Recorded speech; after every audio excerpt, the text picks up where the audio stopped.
melayani. Terima kasih para pemusik, terima kasih worship. Bapak Ibu sekalian, tema khotbah di bulan Februari ini kita menjadi pelaku firman Tuhan. Tema yang saya ambil adalah tinggal di dalam kita. Tuhan, firman Tuhan tinggal di dalam kita. Amin. Tuhan. Bapak Ibu yang kekasih, sama-sama buka Alkitab. Kolose pasal 3 ayat 16. Buka dulu Kolose pasal 3 ayat 16. Kasih pembahasan. Bapak Ibu masih bilang, pasti nanti ada di situ. Saya baca di situ aja. Buka dulu Alkitab Kolose 3 ayat 16. Sudah? Baik. Kolose 3 ayat 16. Bisa sebentar ya sekarang. Kolose 3 ayat 16. Saya akan baca bersama-sama. Saya undang Bapak Ibu baca sama-sama ya. 1, 2, 3. Hendaklah perkataan Kristus diam dengan segala kekayaannya di antara kamu, sehingga kamu dengan segala hikmat mengajar dan menegur seseorang akan yang lain, dan sambil menyanyikan mazmur dan puji-pujian dan nyanyian rohani, kamu mengucap syukur kepada Allah di dalam hatimu. Amin. Puji Tuhan. Bapak Ibu yang kekasih dalam Tuhan, Rasul Paulus sedang berbicara kepada jemaat di Kolose. Ya, yang mengatakan hendaklah perkataan Kristus diam di dalam dengan segala kekayaannya di antara kamu. Jadi Rasul Paulus mengajarkan hendaklah perkataan Kristus yang mana? Kalau kemarin kita belajar bahwa perkataan Kristus yaitu adalah Tuhan ketika dia mengajar. Itu perkataan Kristus, dan firman Tuhan juga perkataan Kristus. Dan juga khotbahnya adalah juga perkataan Kristus. Jadi sepanjang Tuhan ada 3,5 tahun di dalam dunia ini, Tuhan benar-benar memanfaatkan waktunya yang sangat singkat. Supaya apa? Supaya Tuhan mengajar dan juga memperkenalkan kerajaan sorga kepada semua orang yang datang mendengar kebenaran itu. Tuhan ajarkan. Nah, Bapak Ibu, selama 3,5 tahun aja kalau boleh dibilang murid Tuhan yang setiap hari hidupnya bersama dengan Tuhan. Pagi ada di situ, sore siang ada di situ, dan malam pun juga ada di situ. Karena apa? Ketika Tuhan Yesus pagi-pagi buta, Alkitab tulis Tuhan Yesus itu udah berdoa dulu. Iya kan? Pagi-pagi buta Tuhan itu punya hubungan dengan sorga yang minta kuasa. Walaupun saya yakini dia sanggup melakukan segala sesuatu. Misalnya aja saya ngomong, jika tanpa melibatkan sorga bisa enggak? Senang, dia adalah Allah. Tapi selalu dia libatkan sorga. Ketika 5 roti 2 ikan, Tuhan bawa rotinya dan Tuhan bawa ikannya, dan dia menghadap ke langit, dan dia mengucap syukur. Dia minta kepada Bapa. Baru setelah itu apa? Dibagi-bagikan. Ketika Tuhan Yesus mau membangkitkan siapa? Lazarus. Tuhan berdoa dulu enggak? Berdoa supaya apa? Banyak orang melihat sebuah karya dari mana apa? Dia berdoa dulu. Jadi kalau mau saya bilang, apa yang Tuhan katakan dalam 3,5 tahun itu semua berasal daripada Bapa di sorga. Hendaklah perkataan Kristus diam dengan segala kekayaannya di antara kamu. Bapak Ibu sekalian, tidak ada maksud Tuhan supaya dia cari popularitas, supaya dia cari nama. 3,5 tahun lumayan loh, Bapak Ibu. Kalau misi berhasil, dia nggak perlu mati. Dia cuma bangun kerajaan secara fisik. Dia bisa menunggang balikan kerajaannya Herodes, mengkudeta. Tapi ingat, manusia tetap gak selamat. Tidak akan pernah selamat. Justru karena kematiannya, apa? Kita diselamatkan. Dosa-dosa kita ditebus, dibayar lunas. Amin, Pak Ibu sekalian. Dibayar lunas dan kita diselamatkan. Nah, kalau perkataan Kristus tinggal di dalam hidup kita, inilah yang kita harus renungkan, Pak Ibu. 3,5 tahun aja murid-murid pada lupa. Saya bilang kan ya, Tuhan bilang udah melewat perkataan, 3 hari dia akan dia akan dibunuh, 3 hari akan di dalam kubur, akan dibangkitkan, baik Allah dilumpuhkan akan dibawa kembali. Mereka lupa. Bahkan mereka sudah putus asa terlebih dahulu. Karena apa? Perkataan itu hanya masuk kuping kanan, keluar kuping kiri. Masuk kuping kiri, keluar kuping kanan. Tidak pernah ada yang masuk, Bapak Ibu sekalian. Tetapi Rasul Paulus berkata, hendaklah perkataan Kristus diam. Kalau diam itu apa, Bapak Ibu sekalian? Enggak keluar lagi. Tapi dia diam di situ supaya hati kita mendengarnya dan kita menjadi merenungkan dan melakukan firman Tuhan. Bapak Ibu yang kekasih, bagaimana kalau seumpamanya kita hanya dengar lalu saja, tidak pernah perkataan Kristus diam. Diam itu artinya tinggal. Betul Bapak Ibu sekalian. Diam itu artinya tinggal. Di saat perkataan Kristus diam atau tinggal di antara kamu, maka pasti ada banyak perubahan di dalam hidupnya kita. Amin, Bapak Ibu sekalian. Kalau perkataan itu cuma lalu saja, maka kita tidak akan pernah mengalami yang namanya perubahan. Saya mengucap syukur kalau orang-orang di tempat ini, jemaat-jemaat di tempat ini adalah orang-orang yang sudah mulai mengalami perubahan. Amin. Saya pernah dengar, saya pernah sampaikan, saya istilahnya saya cerita sama teman saya, ditanyain, apa sih yang membuat pelayananmu, kamu bangga sama pelayananmu? Saya mendapatkan satu jawaban bahwa setiap khotbah yang disampaikan di atas mimbar itu didengar dan dilakukan sama jemaat. Itu kebahagiaan Pak Ibu. Kenapa? Mengalami perubahan. Benar nggak? Kalau seumpamanya cuma sekedar datang, duduk dengar, tapi nggak berubah-berubah, Pak Gembalanya mesti pikir 2-3 kali. Kalau gitu dia cuma ngoceh doang. Ngoceh doang. Makanya firman itu memang menjadi firman yang menjadi kekuatan Pak Ibu sekalian. Dia bukan kata-kata motivasi. Kami hamba Tuhan bukan motivator yang menggerakkan Anda supaya rajin, supaya dapat berkat, supaya ini, supaya Anda juga mengenal Tuhan sungguh-sungguh.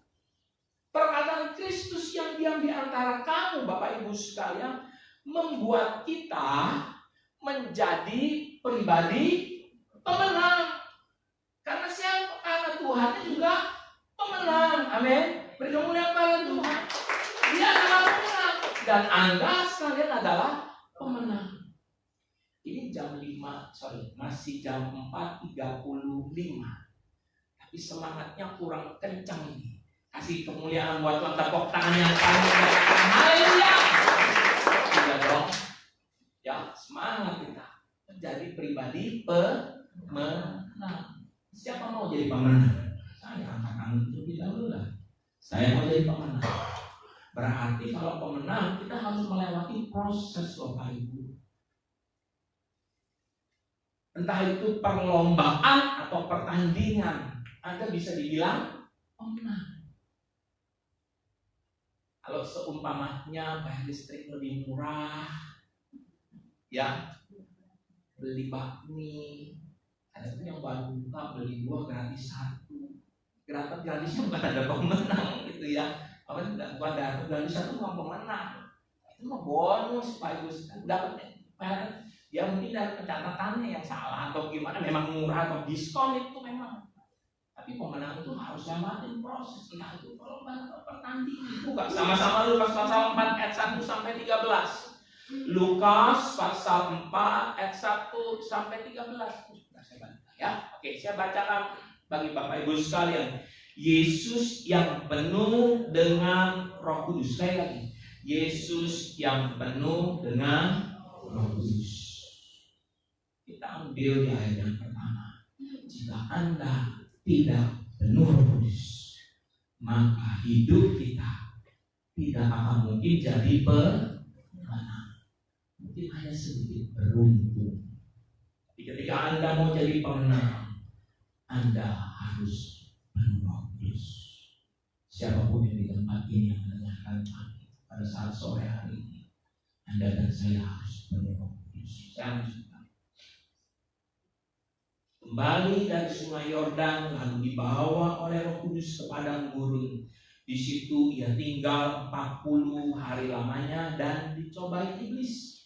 Selama di situ ia tidak makan apa-apa, dan sesudah waktu ia lapar, lalu berkatalah iblis kepadanya, "Jika engkau anak Allah, suruhlah batu ini menjadi roti."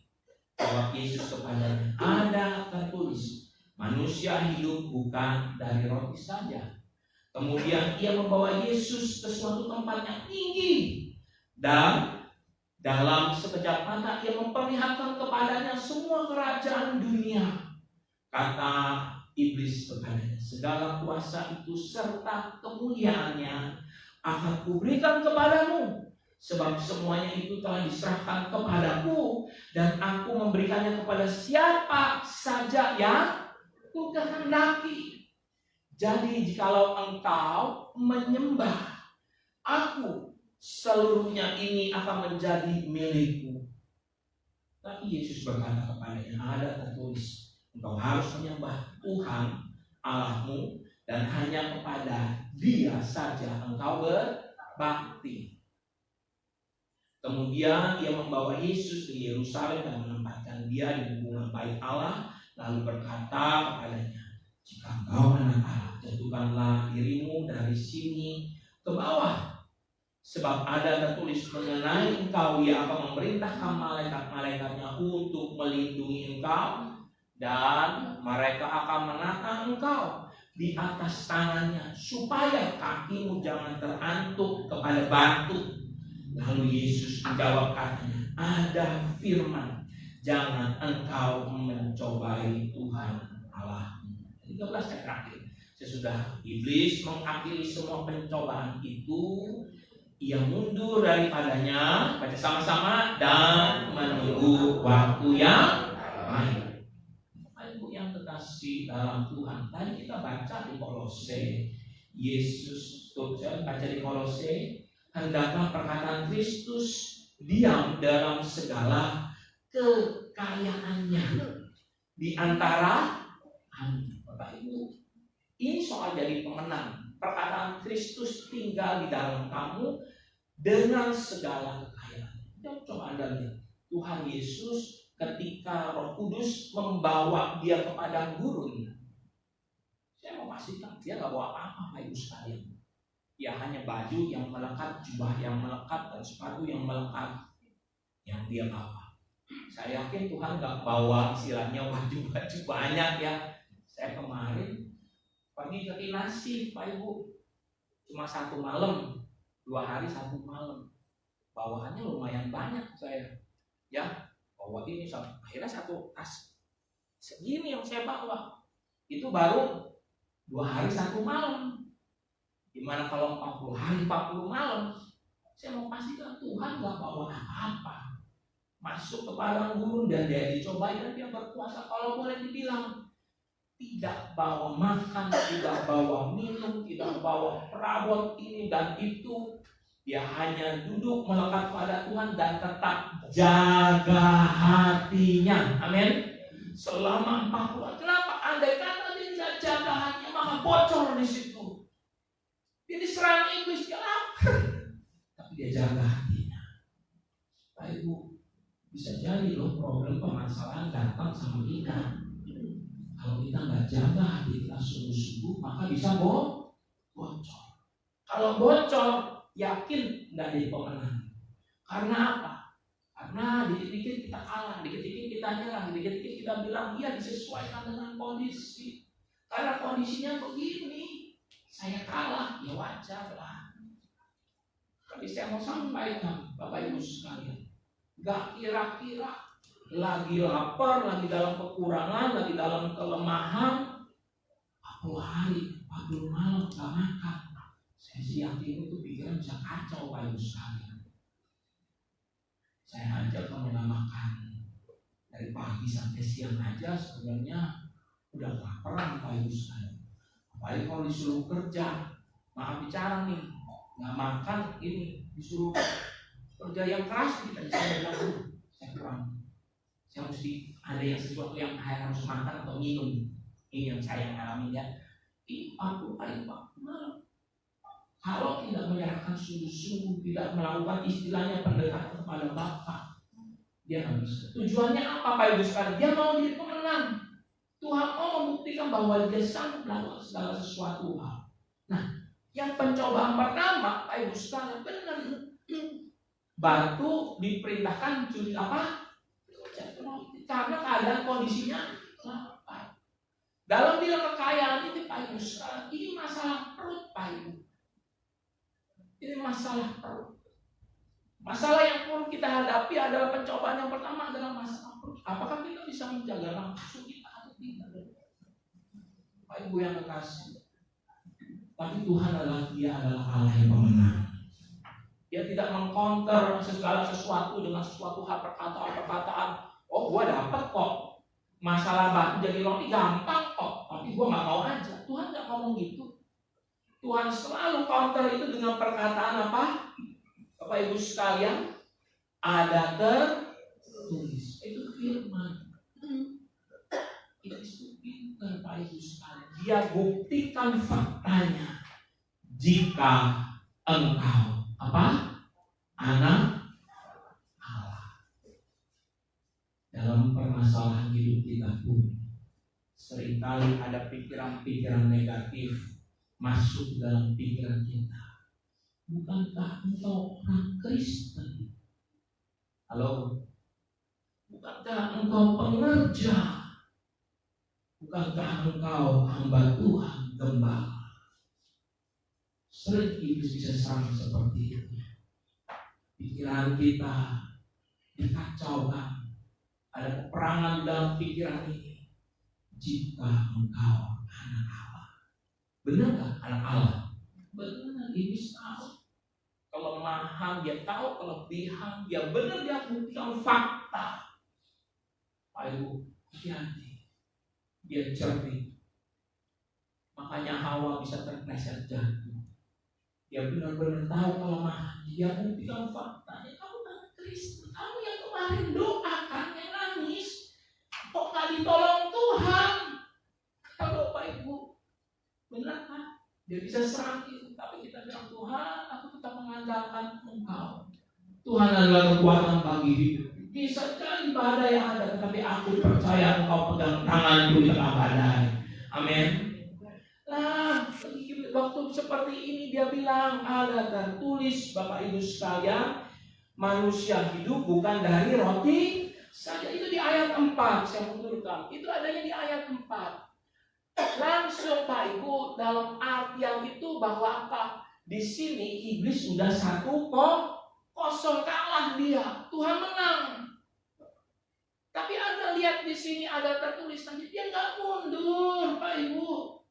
Dia tidak mundur, malah dia maju tambah nekat.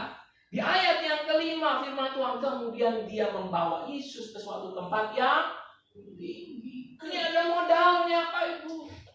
Gak cuma sekedar batu yang ada dilihat mata, tapi dia ajak kita. Dia ajak Tuhan Yesus ke tempat yang tinggi sekejap mata. Dia memperlihatkan kepada semua kerajaan dunia. Kalau ada masalah perut, ini masalah yang namanya popularitas Bapak Ibu sekalian. Ditunjukkan. Dan firman Tuhan berkata ini, kata iblis, segala kuasa itu serta kemuliaannya akan diberikan kepadamu, sebab semuanya, bayangkan ini, telah diserahkan kepadamu. Jadi jatuhnya dunia itu sebelum Tuhan Yesus mati di atas kayu salib. Semua kuasa itu di tangan sama siapa? Sama setan. Tapi ketika setan itu dikalahkan dengan kematian Kristus, semua itu sudah dirampas balik. Kenapa? Bukti darah itu jadi materai bagi hidup Anda dan hidup saya. Di sini Pak Ibu, semuanya itu telah diserahkan kepadaku, termasuk siapa? Nyawa-nyawanya kita. Kalau Tuhan tidak mati, berarti semua kuasa itu ada di tangannya siapa? Setan. Tapi ketika Tuhan Yesus mati di atas kayu salib, dia bilang gini, dan aku memberikannya kepada siapa yang ku kehendaki. Kalau kau sembah aku, serahkan semua popularitas, tergiur Bapak Ibu.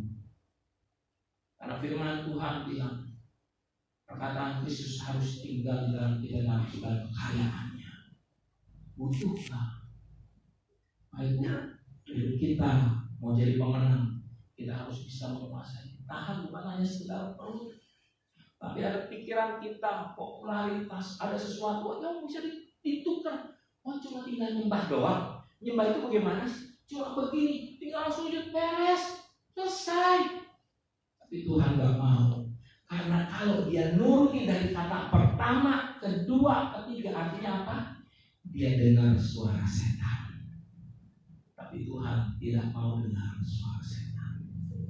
Dia harus jadi pemenang. Apa yang Tuhan ajarin sama kita? Suara kuasa kegelapan bisa aja yang ada di sekitar sini. Di dalam pikiran kita ada kekhawatiran apa segala macam. Tapi tundukkan di dalam nama Tuhan Yesus Kristus, pertemuan pada Tuhan. Amin.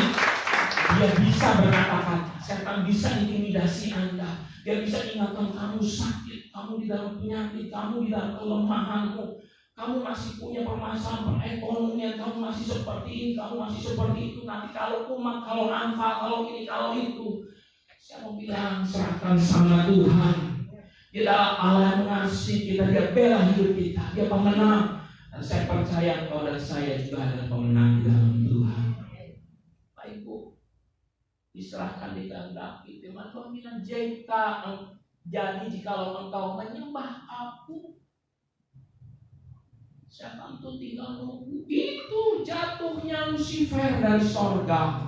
Karena dia juga ingin mencuri kemuliaan Allah. Dia juga pengen disembah. Kok penyembahan naiknya kepada Allah sih, nggak kepada saya. Maka Tuhan tahu yang itu dia dibunuh. Dan dia minta cash sama Tuhan pada hari itu. Kalau kamu menyembah aku berikan semuanya dunia ini karena ada di dalam genggamanku. Mau? Enggak mau Tuhan. Nyawa sekalipun harus mati dan sekali-sekali berani melakukan. Karena apa? Suatu saat semuanya itu balik lagi. Makanya ditebus. Tuhan bilang kita ini ditebus. Artinya apa? Dibeli. Tapi Yesus berkata kepada yang ada tertulis, engkau harus menyembah Tuhan Allahmu dan hanya kepada saja dia berbah. Udah berapa kosong? 2-0. Yang pertama soal perut ini, soal popularitas Tuhan. Kemudian dia membawa Yesus ke Yerusalem dan menempatkannya di hubungan bait Allah, di rumahnya sendiri. Berasa nyaman kalau di rumah sendiri? Benar ya, Pak? Lebih senang di mana? Rumah sendiri atau nginep prosiran kemana-mana? Saya yakin sih kalau soal prosiran cuma menang di foto-fotonya aja. Tapi kalau masalah soal tidur mungkin lebih pules di mana? Di rumah sendiri. Saya tuh pas lagi kemarin saya pergi ke Kinasi, saya ngomong sama teman sekamar saya, Bapak Pendeta, Bapak Gembala namanya Pak. Saya ngomong, Pak, Bapak ngorokan nggak? Ceritanya gitu ya. Bapak ngorokan nggak nih? Saya bilang begitu. Saya enggak, dibilang begitu. Oh ya sama lah Pak, saya bilang begitu.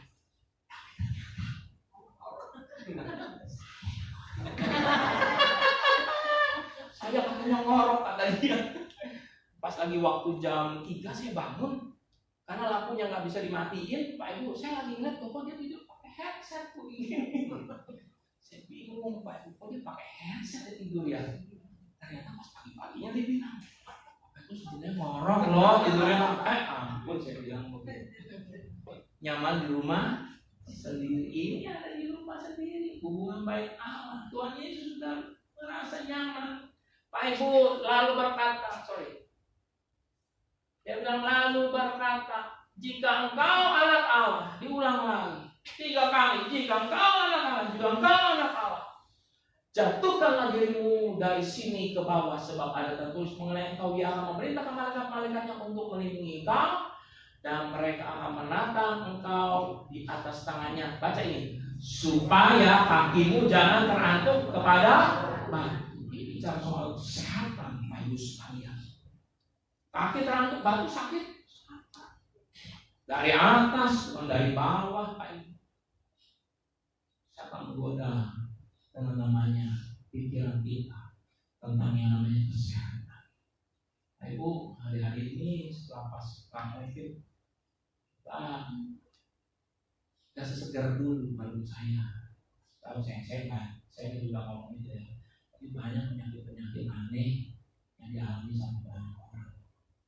Saya bilang seperti itu. Termasuk saya. Ini bulan Februari Pak Ibu. Saya ingat Februari 2022 saya terima vaksin namanya booster. Itu masalah buat saya. Tapi apa saya bisa minta Tuhan mundurin waktu? Kayak kantongnya Doraemon bisa mesin pengundur waktu. Ya saya jalani. Saya mengucap syukur dan saya udah sehat puji Tuhan. Dan saya bilang doa Bapak Ibu sekalian, doa keluarga saya dan juga niat saya, dan saya mengucap syukur sama Tuhan. Tuhan makasih ya, saya ditolong sama Tuhan. Bersama-sama mengalami yang namanya peristiwa gak enak pada waktu pandemi itu Pak ya, jatuh saya seperti ini, keluarga saya juga ada yang sakit, bapak saya mengalami pokoknya gelombang badai. Ini bicara soal kesehatan Pak Ibu sekalian. Kaki nggak terantuk batu itu sehat Pak Ibu sekalian. Iblis gencar bilang seperti itu, tapi saya mau katakan kita lebih daripada pemenang. Amin. Tuhan tidak tunduk kepada perkataan itu, karena dia tahu lewat perkataan firman-Nya orang yang buta bisa sembuh, orang yang timpang, orang yang kusta, orang yang tuli, bisu, kerasukan, saya tambahkan sakit mati sekalipun, lewat perkataan Tuhan maka orang itu sembuh sesuai dengan kehendak Tuhan, kemuliaan namanya. Baik, jadi Tuhan tidak tunduk. Bapak Ibu yang terkasih, di saat perkataan Kristus diam atau tinggal di dalam kamu, di antara kamu, Anda menjadi lebih daripada pemenang, pribadi yang menang. Amin. Sampaikan itu, Bapak Ibu sekalian, menjadi pribadi yang menang, pasti Tuhan berkati. Bapak Ibu, selain daripada itu, di saat perkataan Kristus tinggal di antara kamu, itu yang tadi pertama. Yang pertama itu apa tadi? Lebih dari pemenang, menjadi pemenang ya. Yang pertama itu adalah menjadi pribadi pemenang. Ya. Di saat perkataan Kristus yang tinggal di antara kamu, hidup jadi teladan seperti Kristus. Poin yang kedua, poin yang terakhir. Hidup jadi teladan seperti Kristus. Buka Alkitab kita, Kolose pasal 3 ayat 16 yang tadi. Sehingga kamu dengan segala hikmat. Tadi ada tulisannya ya, Kolose 3 ayat 16. Sehingga dengan segala hikmat mengajar dan menegur seorang akan yang lain. Ibu, saya garis bawahi segala hikmat. Segala hikmat itu bukan sekedar pintar-pintaran, Pak Ibu. Ya, kalau Anda bilang hikmat, dia berhikmat, dia pintar nih. Tapi kalau pintar-pintaran, itu bahasanya lain ya. Konotasinya dari bahasa pintar-pintaran itu sangat pandai dalam mengatasi situasi sulit atau licik dalam cara yang cerdik. Kita ini bukan seperti ini Pak Ibu sekalian, tapi kita dapat hikmat yang daripada Tuhan. Karena ada apa? Perkataan Kristus yang diam. Jadi kalau Tuhannya diam di dalam hidup kita, dia tinggal di dalam kita, saya yakin segala sesuatu yang baik Tuhan pasti akan kerjakan atas hidup kita. Jangan kaget Pak Ibu ketika ada orang bilang ini, kamu itu sekarang lebih bijak loh. Coba kata-kata hari ini ya. Banyak kan ini kata-kata hari ini. Kamu lebih bijak loh. Gak gampang istilahnya ombang-ambing, gak cepet panasan. Dulu mah ngegas melulu. Orang mungkin bilang kayak gitu. Gue dekat sama lu, kayaknya lu ngebahas terus. Ngomong dikit lu ngegas terus. Tapi sekarang kayaknya kamu udah bisa jaga istilahnya yang namanya emosi apa sih rahasianya. Nah, itu Anda bisa mulai untuk memperkenalkan Kristus. Tapi saya mau bilang, Anda itu sehingga kamu dengan segala hikmat mengajar dan menegur seorang yang lain. Bapak Ibu sekalian, mengajar. Dalam Matius pasal 28 ayat 20, firman Tuhan berkata, ini amanat agung, dan sama-sama ajarlah mereka melakukan segala sesuatu yang telah kuperintahkan kepada. Jadi mengajar pun bukan mengajar berdasarkan hikmat kita, bukan mengajar berdasarkan maunya kita. Ada keuntungan nih buat kita. Wah, saya ngajar karena ada keuntungannya buat saya. Soalnya saya ngajar di tengah-tengah jemaat di tempat ini karena apa? Saya punya motivasi nih. Saya pengen kredit mobil, saya bilang gitu ya. Wah, saya bilang nih jemaat supaya inilah itulah. Bukan itu, tetapi mengajar, ajarlah mereka melakukan segala sesuatu yang telah kuperintahkan kepadamu. Taat seperti Kristus. Amin. Hidup sebagai pemenang. Dan saya percaya, ketika di mengajarkan ini, Anda menerimanya, Anda bertumbuh di dalam Tuhan. Mengajar bukan hanya sekedar apa yang kita pikirkan saja, tetapi mengajar berdasarkan segala sesuatu yang telah diperintahkan kepada kita. Bapak Ibu sekalian yang dikasihi dalam Tuhan, sebagai ayat penutup, mungkin bisa naik ke atas kembali. Di dalam 2 Timotius 3 ayat 16. 2 Timotius 3 ayat 16. Baca sama-sama kebenaran firman Tuhan. 1, 2, 3. Segala tulisan yang diilhamkan Allah memang bermanfaat untuk mengajar, untuk menyatakan kesalahan, untuk memperbaiki kelakuan, dan untuk mendidik orang dalam kebenaran. Coba itu ada berapa kata untuk? Berapa? 4. Fungsinya ada 4. Yang pertama mengajar, yang kedua menyatakan kesalahan, yang ketiga memperbaiki kelakuan, dan untuk mendidik. Tuhan Yesus, terima kasih bahwa segala tulisan yang diilhamkan Allah artinya adalah firman Tuhan. Bapak Ibu, jangan sampai firman Tuhan itu tidak tinggal diam di dalam hidupnya kita. Kalau dia tidak tinggal diam di dalam hidupnya kita, maka yang pertama tidak ada pengajaran. Karena Tuhan ajar kita loh. Ya, Tuhan ajar kita supaya kita lebih mengasihi, kita bisa tunduk pada Tuhan ajar. Nah, kalau untuk menyatakan kesalahan, Pak Ibu, mau tidak mau, Anda harus rela dibentuk. Terkadang kita ini nggak tahu kalau kita salah sebenarnya. Benar atau benar? Rasa-rasanya saya nggak salah tuh. Rasa-rasanya saya nggak buat sesuatu yang fatal. Tapi kenapa polisi bisa nyemprit kita berhenti di tengah jalan? Kenapa? Saya tutup nih. Sudah ngomong. Masuk ke rekam. Oh, saya tutup di sini, masuk ke sini. Kenapa polisi bisa berhenti? Karena dia ngelihat kita melanggar, betul nggak? Karena ada rambu yang nggak boleh belok, kita belok. Tapi kita bilang, Bapak di mana tadi? Kok saya nggak ngelihat Bapak? Bapak mesti ngeliat rambunya, nggak boleh belok, jadi nggak boleh belok. Pak, Ibu, orang lain bisa melihat kita salah. Tapi ketika kita terima itu, saya mau bilang, mau tidak mau harus Anda dengar. Karena firman Tuhan bilang untuk menyatakan kesalahan. Siapa yang ditegur Tuhan pasti sayang Tuhan. Amin. Tuhan sayang Daud. Tuhan sayang sama Daud. Sayang.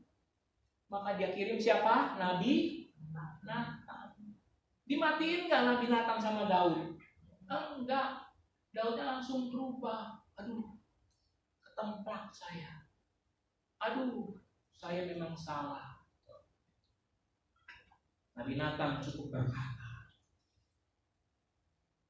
Daud berubah. Pak Ibu, bagaimana kalau seumpamanya tidak mau menerima kesalahan? Saya bilang, sama seperti Raja Saul. Raja Saul sudah salah, Dia salahin rakyatnya yang mau ngambil untuk persembahan, dia disalahin Tuhannya. Pak Ibu, ayo sekarang kita tahu bahwa ini adalah kenyataan kesalahan. Gimana sih kalau suami kita ditegur? Bagaimana? Terima. Bisa jadi yang negor bukan bapak kepala. Halo, benar? Anda mau tiap kali ada salah yang negor bapak kepala? Cepat mati kau bapak kepalanya. Cepat mati kau bapak kepalanya kalau bisa jadi yang negor adalah orang yang ada di sebelahmu, orang yang ada di dalam komunitasmu. Mungkin suami atau istri, anak bisa negor kita. Kalau kita nggak mau terima, siapa sih kamu? Kemarin aja saya kasih tahu sama kamu jangan lupa berdoa. Sekarang kamu mau negor saya. Bisa jadi dari mana pun, Tuhan bisa izinkan. Bahkan bisa dapat dari tulisan WA. Jika Anda sedang duduk, Anda baca ulang lagi. Lagi lumpur saya loh. Ini perkataan lagi mau membimbing saya pada jalan Tuhan. Wah, terima kasih. Jangan langsung dia apa? Clear chat. Clear chat. Ini apa nih ngomongnya ini? Clear chat aja. Ayo. Dia menyatakan kesalahan dan juga memperbaiki kelakuan. Bagaimana kalau semuanya kelakuan itu tidak mau diperbaiki, Pak Ibu sekalian? Jadi itu Sodom dan Gomora. Saya mau ucap syukur loh. Ada sebuah kota namanya kota Niniwe. Cuma dilewati sama Yunus. Dia bertiga terus berjalan melintasi kota itu dengan bertobat. Kalau tidak bertobat akan ditunggang balikan. Dari hari itu raja yang benar berpuasa. Seluruh istana berpuasa. Seluruh rakyat berpuasa. Sampai siapa? Sampai siapa yang berpuasa lagi? Ternak. Semua yang nggak ada makan, nggak ada apa, dia berpuasa, memperbaiki kelakuan. Selamat nggak ini weh? Selamat Pak. Kalau ditunggang balikan, ngeri. Itu adalah pertobatan yang besar. Satu kota 200.000 orang lebih balik dari caranya yang salah, balik kepada Tuhan. Itu adalah sesuatu perkara yang luar biasa, memperbaiki kita. Cuma dengar sementara. Memang segala sesuatunya itu dihilangkan oleh Allah. Bertobat. Dan untuk mendidik orang dalam kebenaran. Hari ini Pak Ibu sekalian, kita ini sedang dididik di dalam kebenaran firman Tuhan. Dididik gampang, mudah, Anda harus terima. Namanya didikan bisa jadi berulang-ulang. Didikan itu selalu berulang-ulang. Benar.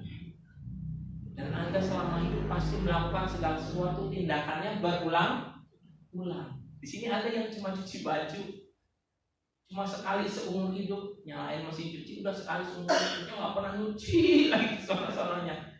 Pernah ada? Nggak ada ya. Mungkin yang beli blender ada kali di sini, cuma dipakai sekali doang.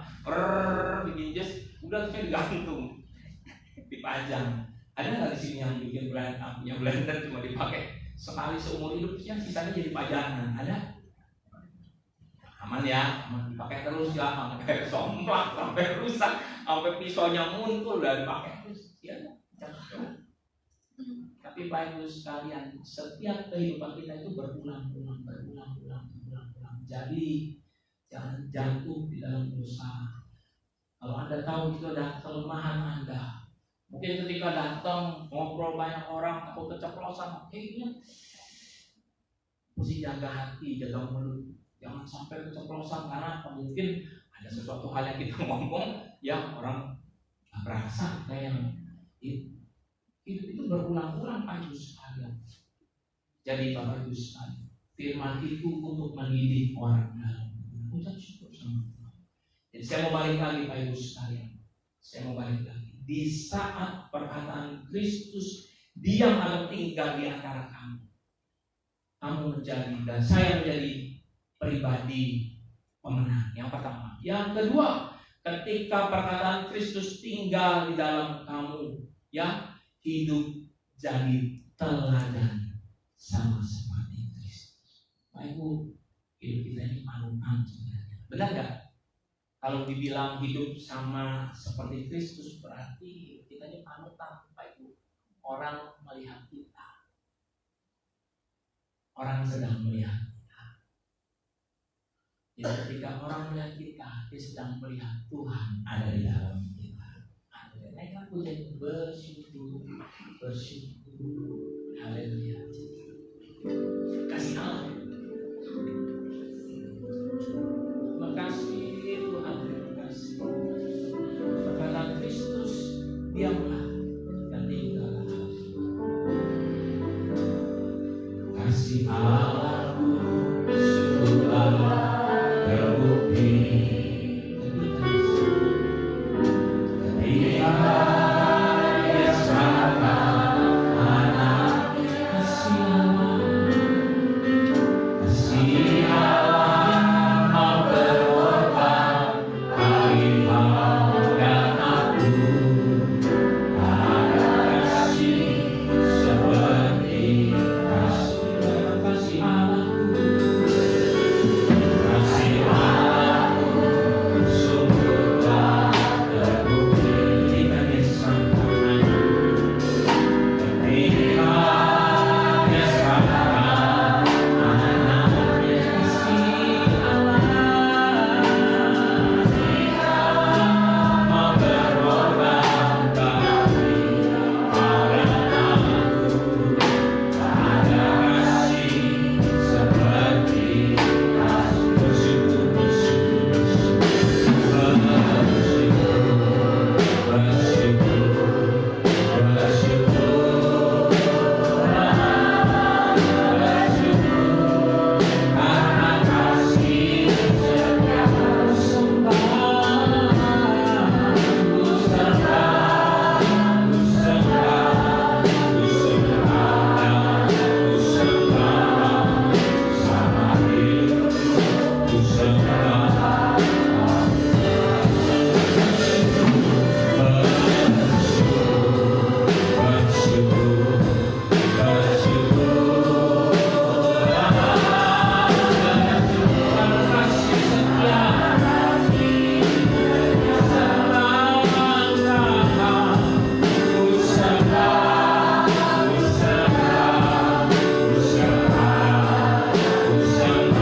perkataan Tuhan tinggal di dalam hati kami, tinggal di dalam hidup kami. Mari Tuhan, kami percaya bukan karena kuat gagah kami, bukan karena kebiasaan atau keberuntungan kami, tapi karena firman sudah mengambil alih hidup kami. Maka kami percaya Tuhan, kami lebih daripada pemenang. Kami adalah orang-orang yang menang, dan kami juga jadi teladan sama seperti Tuhan yang mengasihi kami. Tuhan, aku percaya firman Tuhan yang kami dengar tidak lalu begitu saja. Firman Tuhan tinggal di dalam kami dan jatuh di tanah yang baik, mendapat tanah yang baik, tidak tercuri benih ini oleh iblis, dan juga tidak jatuh di tanah yang salah, tanah yang berduri dan tanah yang berbatu-batu. Kami percaya Tuhan firman menguatkan dan meneguhkan kami. Terima kasih Tuhan. Ini hamba harus selesai berbicara, apakah selesai menyampaikan apa yang Tuhan mau. Jadi Tuhan, pada saat sore hari ini kami sekalian yang ada di dalam ruangan ini, baik yang sedang ibadah secara online, diberkati Tuhan dalam nama Tuhan Yesus Kristus. Kami percaya Tuhan sedang pimpin langkah kaki kami, supaya kami semakin menyenangkan hati Tuhan. Terima kasih Bapa di dalam surga. Kami terima kebenaran ini hanya di dalam nama Tuhan Yesus Kristus. Haleluya. Yang percaya sama-sama